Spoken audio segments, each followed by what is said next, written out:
Welcome to Hallis Beer Hall. We're your spot for the grit and passion of Chicago sports.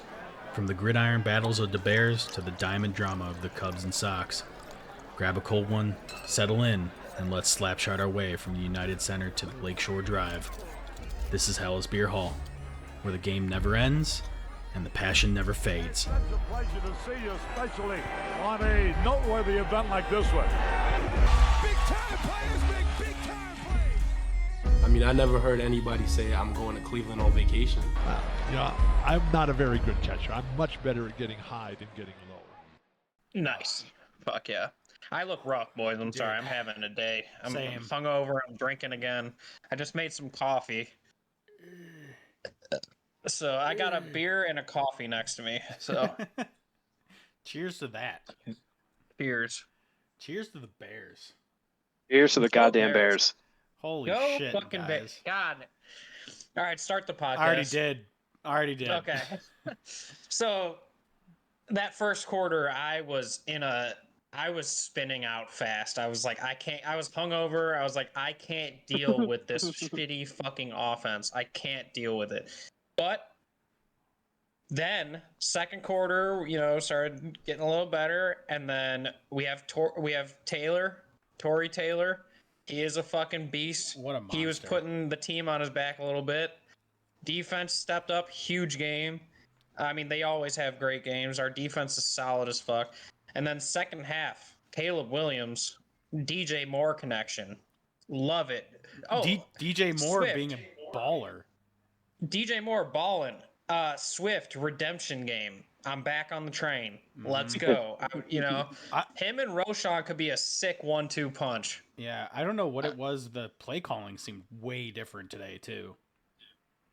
I saw a tweet. Shane Waldron, all of a sudden, second half, was like, "Oh yeah, I've been in the league 4 years calling plays." Oh, all right, here we go. God. Yeah, here I got some stats for you boys, real quick. I swooped them offline. So let's just, you know what? Bears won a game. We're 2-2. 2-2, 500. We're 500. Post-game stats. Williams, 17 for 23, 157 yards, 1 touchdown. Swift, 16 rushes, 93 yards, 1 touchdown. 7 receptions, 72 yards. Jalen Johnson, 7 rushes, 26 yards, 1 touchdown. DJ Moore, 3 receptions, 22 yards, 1 touchdown. Brisker, 12 total tackles, 1 interception, and 1 sack. Fucking huge games. Should have been 2 Huge interceptions games. for Brisker, by the way. Fuck the refs. That's bullshit. Yeah, It should have been that's 2 an annoying rule. interceptions. But that's great. Just an all-around team effort. Great. The O-line was looking rough again, but hey, and Tevin Jenkins went down. I think his So it replacement looks- came in and actually did a pretty decent job after getting 2 flags, I believe. Yeah, definitely. You know what sucks though is I have that Tevin Jenkins autographed graded card, and it never looks like it's gonna play out because he's injured all the fucking time. So Yeah, rib injured today. Somebody gave him a good Yeah. old gut punch. I was nervous about that because, like, the first 2 drives, I was like, this looks so bad. Like, from a blocking, like, Rams are getting to us so quick. They're stacking the box. I was like, we look like we're calling plays because we know we can't get any blocking, and so they were just sniffing it all out. But then it just kind of figured itself out. Like, I don't really know what happened or, like, how, I guess. But yeah, you're right. Like, once Tevin went out and Matt Pryor switched over to Tevin's spot and Nate Davis came back in, like, it looked pretty smooth. yeah, Yeah, no, like we started getting consistent drives, and I was like, what is this? Yeah, Dude. moving the chains. Yeah. yeah. Penalties are something we really have to work on. Yeah. Big time practice this week. You need to not get that many. I think it was like something like 100 yards from penalties. Fuck. Like, dude. Yeah. pretty crazy today. And I do think But- that, like, oh, sorry, go ahead, Connor. Oh no, I was just gonna say we really needed that win, so I'm very happy. Go Bears! Like, We're for all of our fucking- mental health. For a mental health win right there. Honestly. You know, I hate to say it, but The Bears are fucking back, baby. The Bears are Do you back. hate We're to back say in the that? win column. I mean, I guess it's like, do you have to say that? I have to say it for myself. And 2 very winnable games coming up, right? We take on the Panthers, should be a win. They've been scoring some points though. Andy Dalton, revenge game.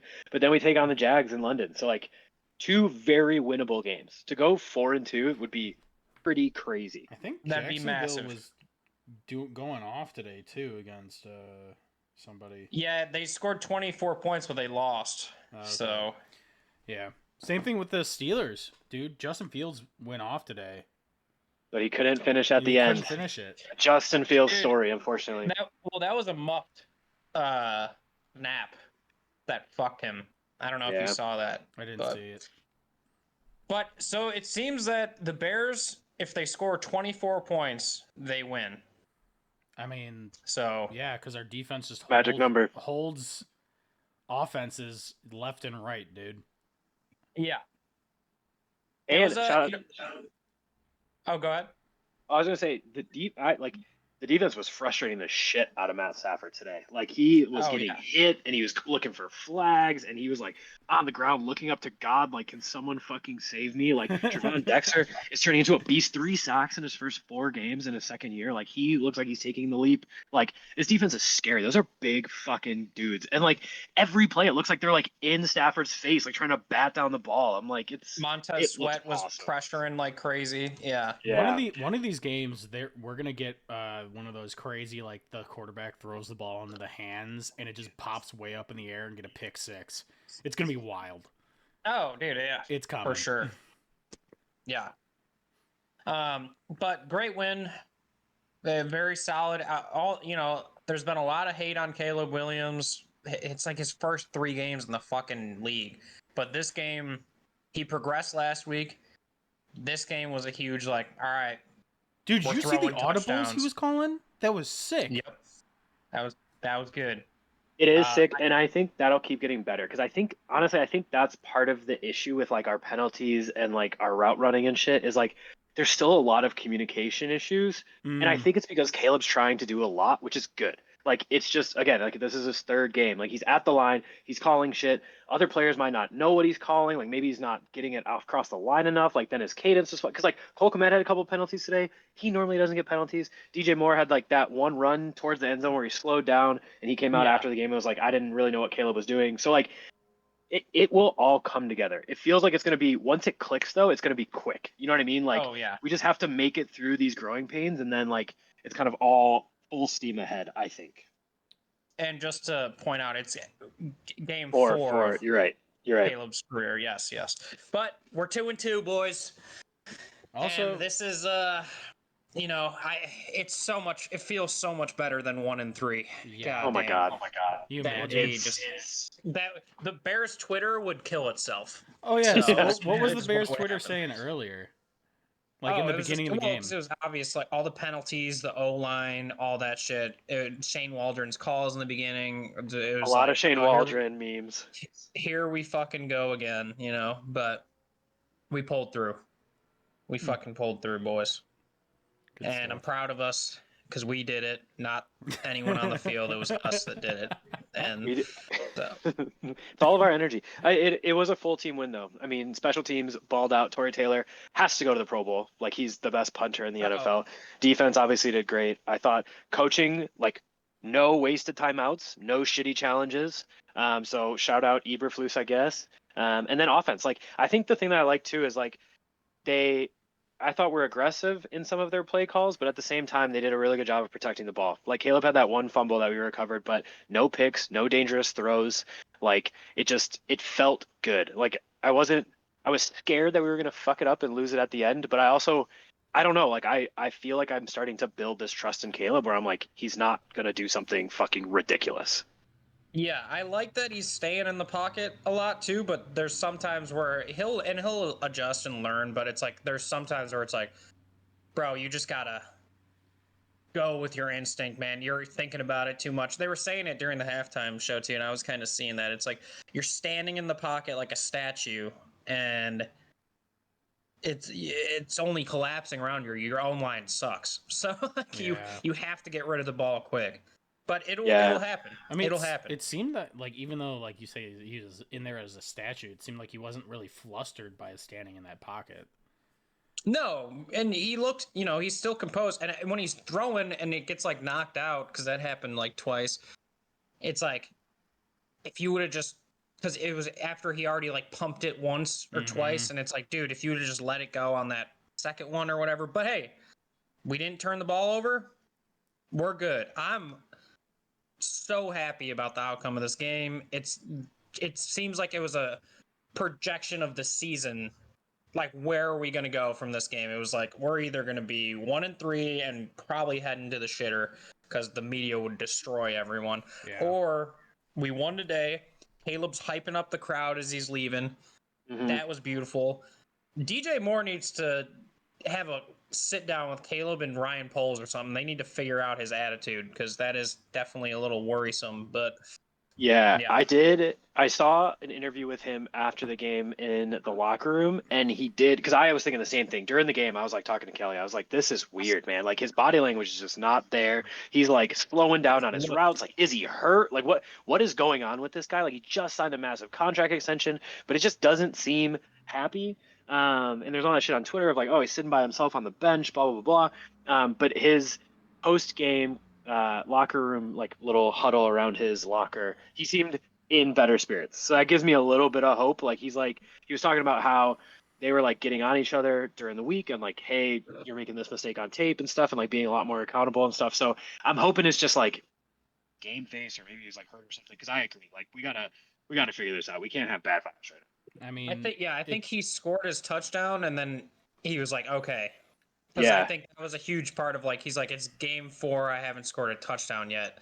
And it's like, yeah, well, it's coming, dude. You gotta patience, right? But I know it's hard. I'm the first one on Twitter, like, we fucking suck. Fuck this. Like, blah, blah, blah.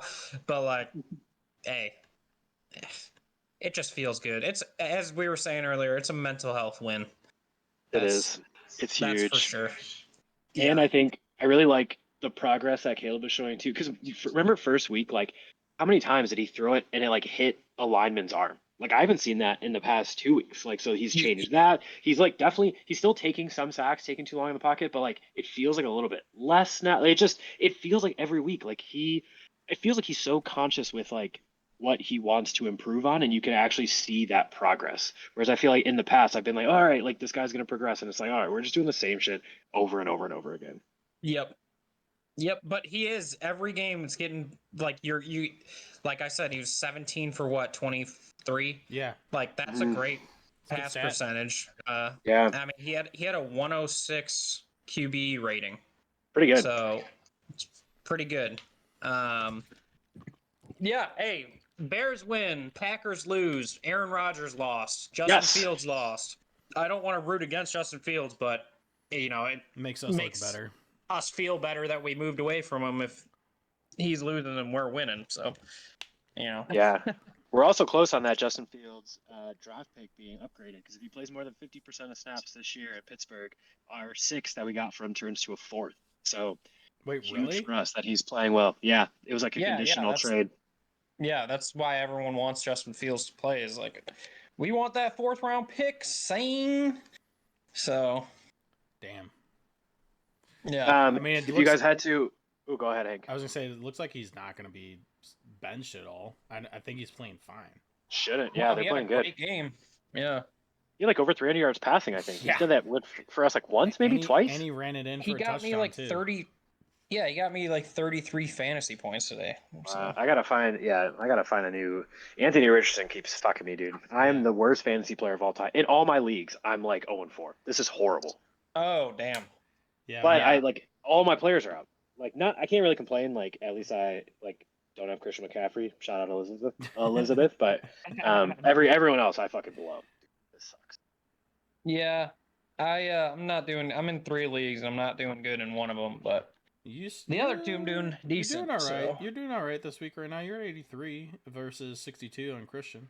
I know it would have been fun. So. For our listeners, we were supposed to have our buddy Christian Matizik come on and talk some football, but he works at the stadium, or he was just there? He was just at the game. He was just at the game. So he was at the game today, couldn't make the podcast. Obviously out celebrating, Yeah, goes to show for some work ethic, but wasn't like we were paying anyway. But no, Christian will be on at some point. There was a point of me bringing that up. I'm playing him today in fantasy, so it would have been nice if he came on so he could shit talk, but he had Rashid Rice going, and Rashid Rice got injured and didn't even play or something. Basically died, yeah. Yeah. Yeah, you got carted off the field. But, if things continue in the right direction, the league that us three are in with Christian and with Mark, who was on last week, or 2 weeks ago or whatever it was, last week. And, we're all in that league, and I'm about to be 4-0, so. Trash. Also, yeah, shout out. Speaking of Christian in that fantasy league, I tried to make a trade with him. No response. Like, just nothing. Just left my trade on red for 2 days until it expired. Scumbag. Well, Can't even make a counteroffer. If you need a trade, dude, holler at me. You're like a snake oil salesman. I see you peddling these guys in the chat. I don't trust any of that. Dude, I got Kenneth Walker and Charbonnet. I got the handcuff, too. If you want both of them, we can do a deal. So, Connor, I'm coming for you, dude. I'm coming back for a revenge game later in the season. I 100% doubt it, dude. So I'm about to be 3-1, dude. I'm going undefeated. Yeah, who's the one? What's the one? You. Yeah, I know. All right. If you guys had to give out a game ball to a player or whatever for the Bears game, who would your game ball go to? Either Corey Taylor or Brisker. It'd probably be definitely somebody on defense. Although I can't really give it to anybody on the offense besides Swift. Maybe Swift has some really Swift, yeah. Jordan Taylor, baby. Put Taylor that ball on his boot. He might be the best player on our team. On his last punt, it increased. ESPN had our winning percentage going up 8 points or 8 percentage points because of his punt. That's fucking crazy. Dude, did you see it went over into it was at the 5 and then just bounced straight left or right. The Rams dude was like running straight backwards trying to catch up to that ball. Like, he's like, what the fuck? It was 62-yard punt. And I love how pumped up he get. Like, he's flexing, running to the fucking sidelines and shit. Shout out to Australia, dude. It's funny that when he got drafted, Caleb texted him like, "We're not going to need you to punt. You're not going to be punting or whatever." That's really biting Taylor him in the ass. Is just burying people, and then basically he's doing what he did at Iowa. He's just putting the team on his back with his punts. So, yeah, that's awesome. That's big thing. Dude, honestly, I know I'd make a lot of early takes and a lot of all that stuff. He is the best punter I've ever seen. I have never, seen a punter as good. I've never talked about a punter. That's true. He is so fucking good. It's 4 games into his career. And I'm like, that's the thing. That's what's crazy. He literally is just brand new. When his contract comes up, we might have to. It might be the reset the punter market. Yeah, it might be the richest contract for a punter I've ever seen. That or we get crazy trade value for him. Fuck that, dude. He's winning us games. Have him retire a Bear. He can play for a long time. He's a punter. He's not going to get hit that much. He can play for a while. Has there ever been a punter in the Hall of Fame? I'm sure. I think that was like a debate that was recently. There's who's it, Ray Guy or whatever? Is there a punter in the Hall of Fame? I'm checking Ray Guy, you're right. Yeah. Ray Guy, yeah, he's the only full-time punter in the Hall of Fame, and I think it was a big deal to bring him in because they're that paved the way for specialists to come in. A la Devin Hester this year. Nice, yeah. He appeared in every single game from 1973 to 1986. Pretty good run. I mean, I don't know. It's the whole thing with the Australian football players coming over and doing the punting. So now they're going to colleges, and then from the college they're able to get scouted for the NFL, and they can just Yeah, so there's Notre Dame literally has an Australian punter now who's really good. So I'm like, is this like a whole new? It's like when we discovered Ichiro, and then they were like, oh, Japan. Japanese baseball players are fucking amazing. So then it's like now Australian footballers are amazing punters. Like it's a whole new fad. Like I mean, crazy. I wonder if any of them will become kickers, like actual field goal, field goal kickers. Oh yeah, I don't know if you guys saw Young Ho Koo today. Crushed it, 58-yarder. Oh well, I'm Knocked sorry. out I Hank of his crushed bet. your bet. Yeah, knocked me out of my bet. That was great. But also, did you know that the Falcons didn't score any offensive touchdowns? It was all kicks. Wow. Dude, There's been so much of that this year, dude. All Yeah. kicks. It's insane. I don't know why you guys hate kicking so much. It's just so frustrating that you can like hold them and like they just can go hit a 60-yarder. Like it feels so automatic now. Like a dude lines up for anything under like 60 and I'm like, all right, there's 3 points. Yeah. Yeah. Well, how would you change it to make it?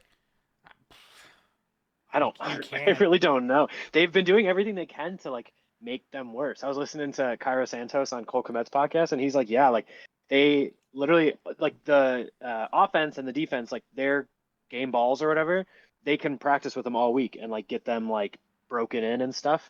The kickers cannot. They get their ball that morning. They have 2 hours to break it in before game time. So the equipment manager is doing everything he can to like figure out how to make it easier to kick. And the NFL did that because kickers are just getting too good. Like they need less advantages, which is crazy. Yeah, that's wild. I don't know if you guys saw the Jets game today. Aaron Rodgers driving it down for the win. They go to kick a field goal. Zerline comes out and fucking whiffs it. And they lost. And Aaron Rodgers is just sitting there like, oh. I'm like, I should have just threw it on the touchdown, right? down. No, I switched it. I have I'm in a 2 QB fantasy league too, and I switched out Aaron Rodgers for Justin Fields, and it basically won me the match. So good call. Pretty big time because I had a feeling the Broncos have a good defense. So generally, yeah. Because I think what was it? Who was our defensive coordinator a couple of years back? Fangio, yeah. Fangio built up that defense pretty fast. So it's probably residual from that, but I mean, regardless, Broncos got a good defense. Speaking of Fangio, he's with the Eagles now. They look like some frauds. Eagles look like frauds. They can't do anything. Yes. Dude, did they lose again today too? Yeah. They did. They got crushed. Jesus Christ. Eagles are like, what are they, 2 of their last 11 or something? Yeah, not good. They stink. Bengals stink. It's kind of a weird NFL year. Bengals Vikings are incredible. Yeah, it's true. But again, but against the Panthers. Yeah. Yeah. Which makes me feel good because the Bengals have sucked, and then the Bears get the Panthers next week, so let's fucking go. We're in Carolina, right? Or is it at home? I can't remember. I don't know. If it's in Carolina, I hope the stadium isn't underwater. Yeah. No, it's in Chicago. That's okay. That's some tough spot right there for North Carolina. Rip. Hank, you have to talk into your mic, bro. Rip, dude.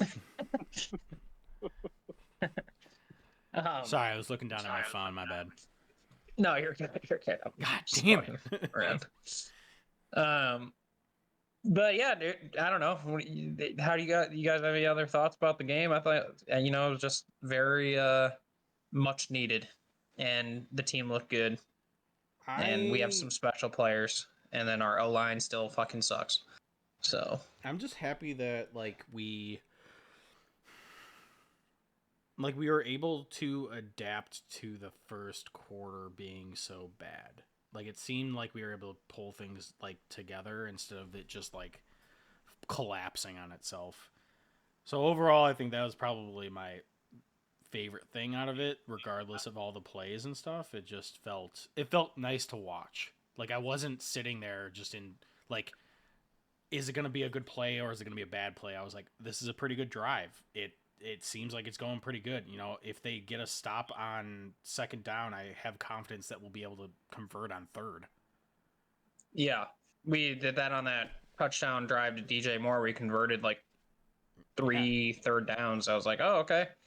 Here we go. Whereas last It's week happening. it was like, we would like run the ball on second down, and it would be like 2nd and 7 or something like that, and I'd be like, we're done. Like that, We're good. this drive is done. Like I had no confidence. Dude, yeah, the of it Colts just beat the Steelers though, so they beat us, they beat the Steelers, and they had Sorry, I'm yawning. They had Joe Flacco as their QB because Anthony Richardson got injured. He got injured, So- and then they put him back out on the field. I know it's like negligence by that coaching staff. As an Anthony Richardson fantasy user, that was bullshit. Like they did that. Yeah. And it's, Did he it's get almost hurt like again? Yeah, he got He went hurt. back Literally, He like the got play hurt. off. Then they like took him out. Then they put him back in the game. And the first play with him back, they did a QB run, and he just got hit again. And then he got my carted God. or taken to It's the locker so room. bad, dude. Dude, I'm sure they're online. They're freaking the fuck out about that. I mean, All I the would Colts be. fans or And whatever. then Flacco comes in and just like goat. Yeah, he's still Flacco's got just a some juice. pro. Yeah, Yeah. dude.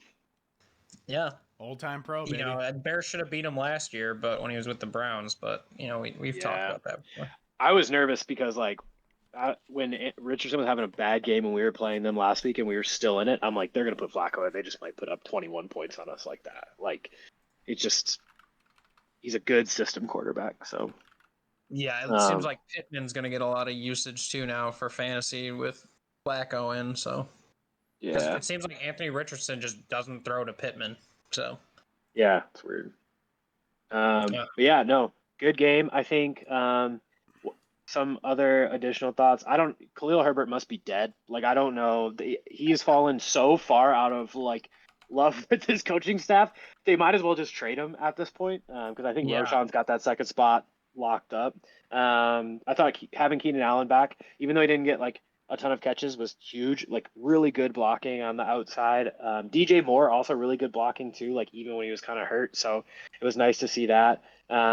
I think just clean up some of the penalties. And I think the one thing that doesn't scare me about Waldron is that I think Caleb is the type of quarterback that he's just going to take over this offense. It's going to be his, kind of like a la Aaron Rodgers, where it's doesn't matter. He's just changing the play at the line. He's figuring out what to do. So as long as we can, again, just survive until he is continue to build that comfort and communication, I think we'll be fine. I think this is Caleb's offense. It doesn't matter who OC is or in the future. Yeah. So. dude, and it goes to show, even when you see some of Caleb's passes, the ones that are missing, they're still fucking lasers and they go out of bounds. It's like you can tell the arm strength's there, the perfect spiral's there. It's just a timing thing and connection with your receivers. They're 4 games in. Yep. Once those get locked, we're gonna start seeing some fucking Dimes. Aaron Rodgers dimes from his prime Packers days. It looks like that. It does. And he might even have Aaron had a pretty strong arm, but Caleb, he's fucking lasering these Stinging things that thing. downfield, dude. I I'm like, mean, holy shit. An instance While he's sideways with his leg over his head. I don't know how he fucking gets the power. Yeah, off his back foot, just fucking. Yeah. An instance of that is where you got Cool. unfortunately, we got the PI call. I don't know if you can call it unfortunately, but we got the PI call when he threw to Allen, which, by the way, welcome back, Allen. You looked pretty good for what you were doing today. Hell yeah. Had some pretty good catches, had some pretty good blocks. So. Yep. Hell yeah. And for our listeners, I've been drinking all day and now I'm drinking coffee, so sorry, I'm all tired and shit. I was drinking last night too. Had a little birthday party I went to, so my bad. Just how But it is. I'm drinking coffee and beer right now, mixing it together. So. A depressant and an upper. Yeah, in other news, hockey's back. Preseason started. Fuck Ooh, yeah. how's that looking? The Hawks lost to the Blues 2-3. I didn't get to watch the game because for some reason hockey just doesn't broadcast preseason whatsoever. So the only news I know of is essentially that the Hawks are playing around with their lines a bit and just trying to get, things ironed out before the actual season starts. So we'll see. Right on. That's exciting. Duh. What the fuck? White Sox, worst baseball team in all of just history. Had to bring it. Literally the worst team that's ever played the game of baseball. Isn't that fucking We did it. crazy? We did it. I was afraid they Like- wouldn't do it, and that would have been such a waste. At least we have the record. Jerry can go fuck himself. Yeah, worst of all time. Kind of poetic justice for Benetti to be able to call the game that we became the worst on. Tigers Yep. clinched their postseason berth for the first time in a while. Yeah, we're fucking horrible.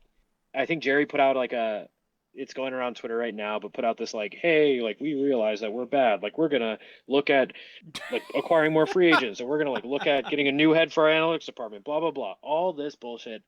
Blame on everything else. Like no blame on like what the actual problems are. So it'll be more of the same next year, but we're number one. So it is what it is. My buddy, Yeah. my buddy Ryan from Colorado, he messaged me the other day and he's like, "So, the White Sox?" I'm like, "Yeah, they're pretty fucking bad." He's like, I'm just like, "Man, it would be nice if I could just own the White Sox." And he's like, "Who would you draft in the free agency if you could?" Like, so Aaron, I gotta ask that question: who would you take in free agency next year to try and boost the Sox up if you could? be honest, As I a don't new even- owner of the White Sox, like you're trying to Yeah. revamp shit. I don't know who's available next year. So I'm not really sure. I think that the problem that they're going up against too is like it's going to be hard, especially after that article came out, the Rosenthal article. Like it's going to be hard to attract any real free agents to to the White Sox. Like no one wants to play in that. It's like obviously like a complete rebuild. Like I don't even know who would want to come here. I would take less money to play somewhere else where like you're not just going to go have your career die. So I yeah. have a plan for you guys. And Okay, let's this hear is- it. So you would have to kind of go the St. Louis Cardinals route of last year. They went and got a bunch of like old veteran pitchers. So they went and got what's the guy's name? Lance Lynn, Okay. They White got- Sox legend.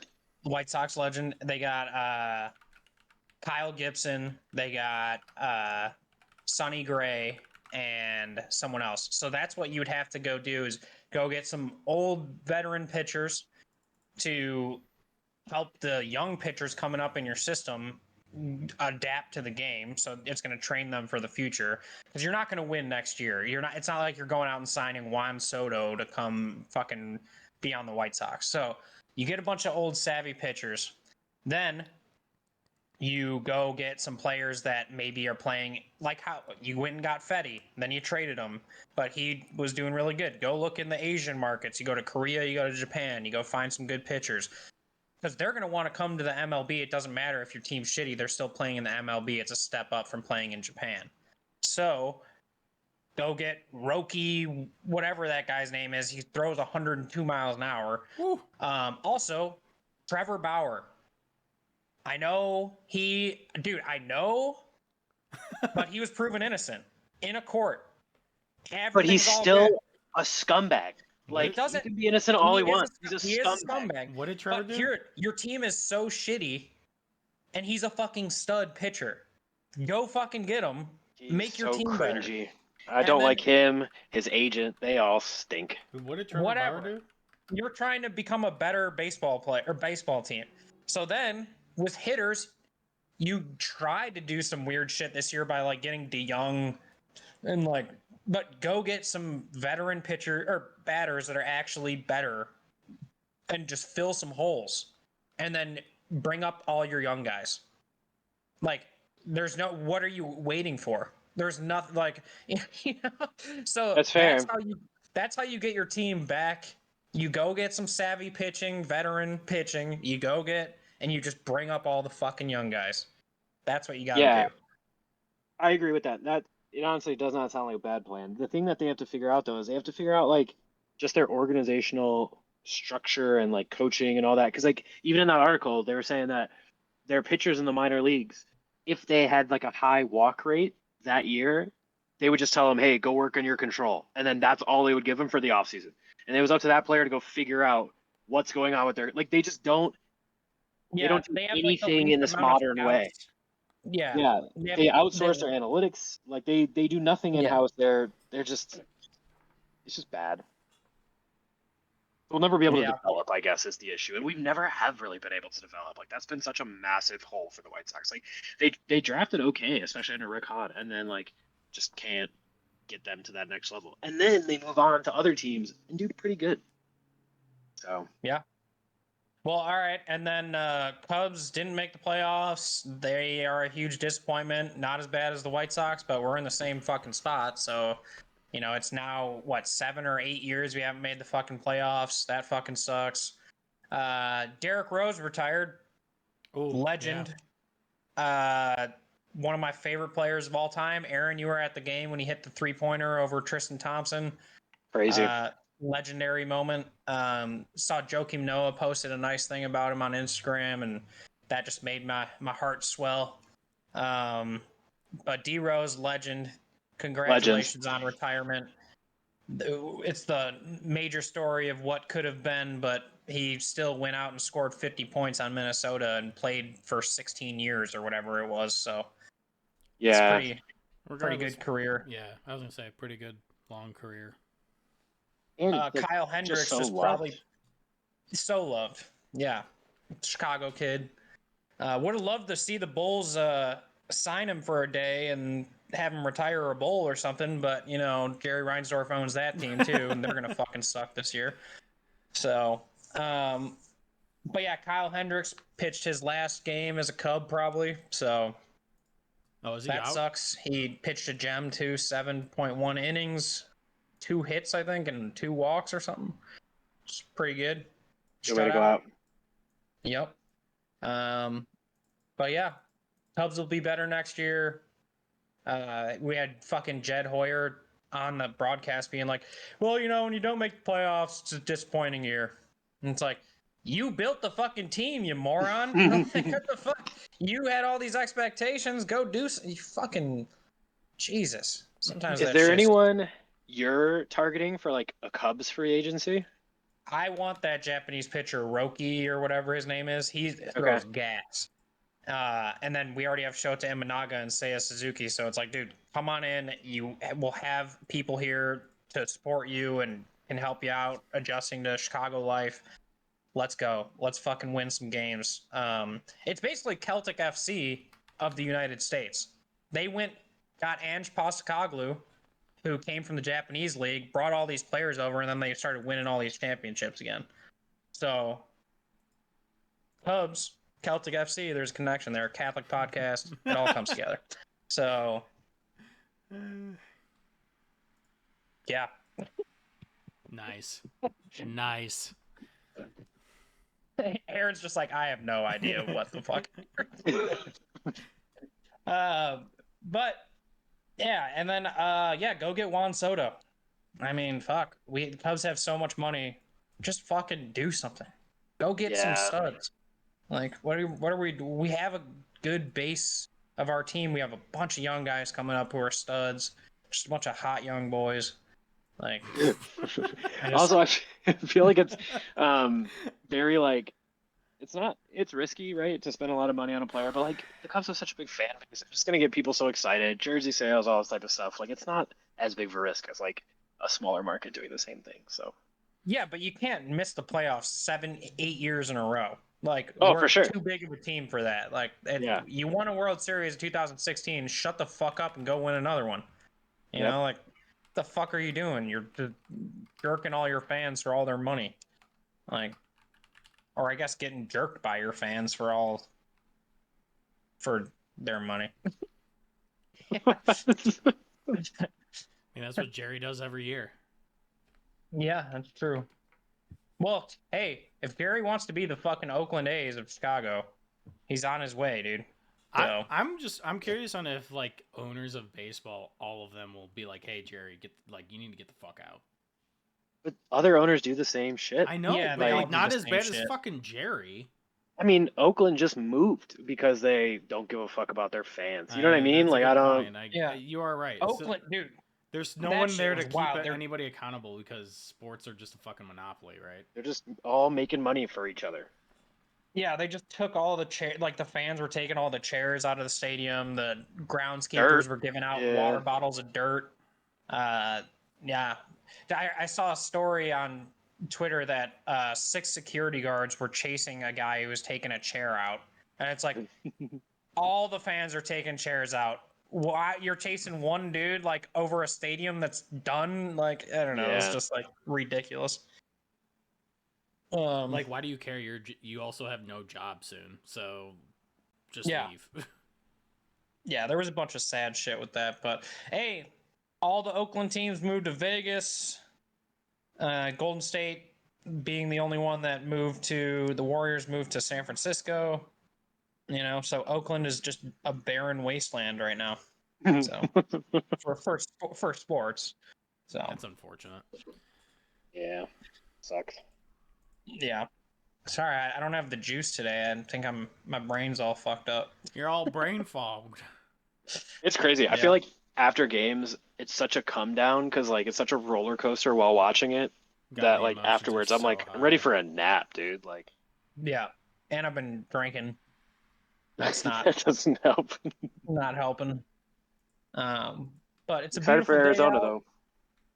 Oh, I'm pumped for Arizona. I'm watching the Arizona game right now, seeing what these fools are like. They're getting dogged by Washington. Dude, Jaden Daniels looks pretty good. Yeah, Washington's a surprise, dude. Jaden Daniels looks pretty good. Yeah. Do we face them? Well, Yeah, soon. yeah, we face them in 3 weeks. Yeah, 4 weeks. it's part of that. Yeah, the quote unquote easy game stretch, but they don't look so easy anymore. Yeah, they don't look too easy. But the Cardinals look like they suck, so I think we're in for a win, boys. Don't want to count my eggs before they get up and start walking, but you know. I'm so excited to see that stadium. It's gonna be so Yeah. many fucking Bears fans. It's gonna be a party. It's gonna be a party, especially if we win. It's gonna be a party. Yeah, fucking. You think we did it? Yeah, I think it was a quick one. A quick, nice, short one. Yeah. I mean, I have trivia if you wanted to do trivia. Nah, I don't think we need to do trivia this time. And as we come to a close, just a quick tribute to D. Rose and his career with the Bulls. Take it away, Neil Funk and Stacey King. Finds Rose. Rose trying to get open, fires away. Bang! It's over. The Bulls win at the buzzer.